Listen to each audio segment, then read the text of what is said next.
السلام علیکم ورحمۃ اللہ وبرکاتہ۔ امید ہے آپ سب خیریت سے ہوں گے۔ دوستو، آج سے کئی صدیوں پہلے دنیا پر ایک قوم آباد تھی جسے قوم لوط کے نام سے پہچانا جاتا ہے۔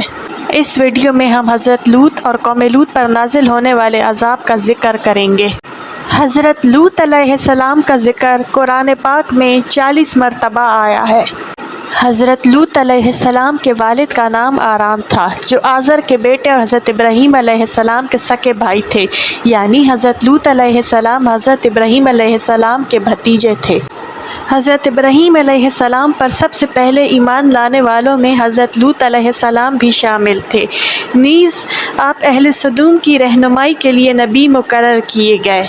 والد ہاران کی موت کے بعد آپ اپنے چچا حضرت ابراہیم علیہ السلام کے ساتھ کعبے میں مقیم رہے اور پھر ایک عرصے بعد سدوم میں آ کر آباد ہو گئے۔ وادی سدوم کے آس پاس بہت ہی خوبصورت 5 شہر آباد تھے، جن میں سے ہر شہر کی آبادی 1 کروڑ سے زیادہ تھی۔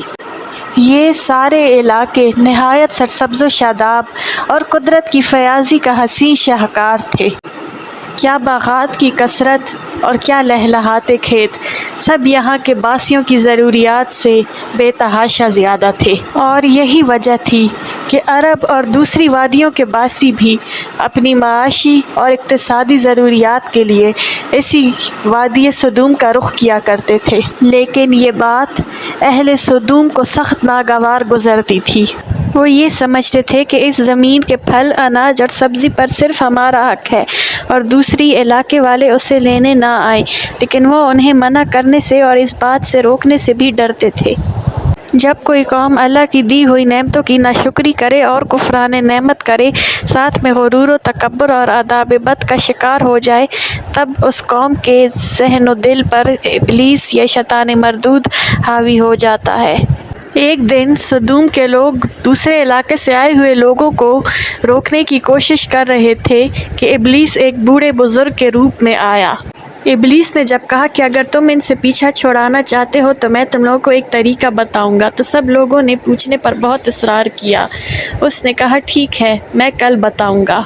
اگلے دن شیطان مردود ایک خوبرو نوجوان کے روپ میں آیا اور انہیں عورتوں کے بجائے مردوں کے ساتھ بدفعلی کرنے کا طریقہ سکھایا۔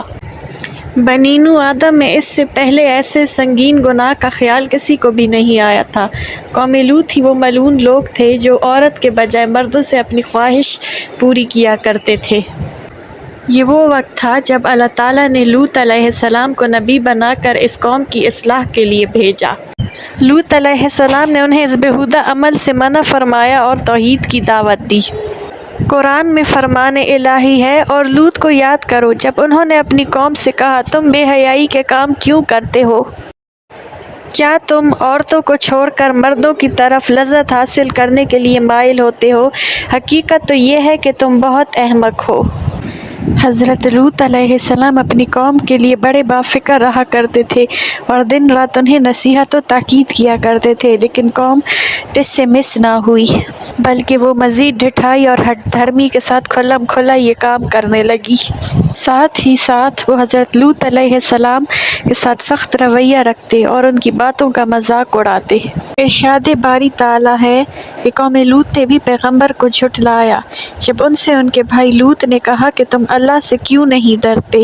میں تو تمہارا امانت دار پیغمبر ہوں، تم اللہ سے ڈرو اور میرا کہنا مانو، اور میں تم سے اس کام کا کوئی بدلہ نہیں مانگتا، میرا بدلہ اللہ رب تعالیٰ کے ذمہ ہے۔ کیوں سارے عالم میں سے لڑکوں پر مائل ہوتے ہو اور تمہارے پروردگار نے جو تمہارے لیے بیویاں پیدا کی ہیں ان کو چھوڑ دیتے ہو؟ حقیقت یہ ہے کہ تم حد سے آگے نکل جانے والے ہو۔ قوم کو حضرت لوط علیہ السلام کا سمجھانا برا لگتا تھا، چنانچہ انہوں نے صاف صاف کہہ دیا کہ اگر تم ہمیں برا بھلا کہتے رہے اور ہمیں روکتے رہے تو ہم تمہیں شہر سے نکال دیں گے۔ قرآن میں فرمان ہے اے لوط اگر تم باز نہ آؤ گے تو ہم تمہیں شہر سے دربدر کر دیں گے۔ حضرت لوط مایوس ہونے کے بجائے وہاں کے لوگوں کو راہ راست پر لانے کے لیے جدوجہد میں لگے رہے، لیکن وہاں کے لوگوں میں ہم جنس پرستی کا مرض بڑھتے سے بڑھتا چلا گیا۔ جتنا حضرت لوط انہیں ڈراتے دھمکاتے وہ اتنے برائی کے مرتکب ہوتے جاتے، اور ایک دن انہوں نے عذاب الہی کا مطالبہ کر دیا۔ اللہ تعالیٰ نے اہل سدوم کو اب تک اپنے عذاب سے بچائے رکھا تھا، اور بدترین فحاشی و بے حیائی کے باوجود اب تک ان پر اپنا عذاب نازل نہیں کیا تھا۔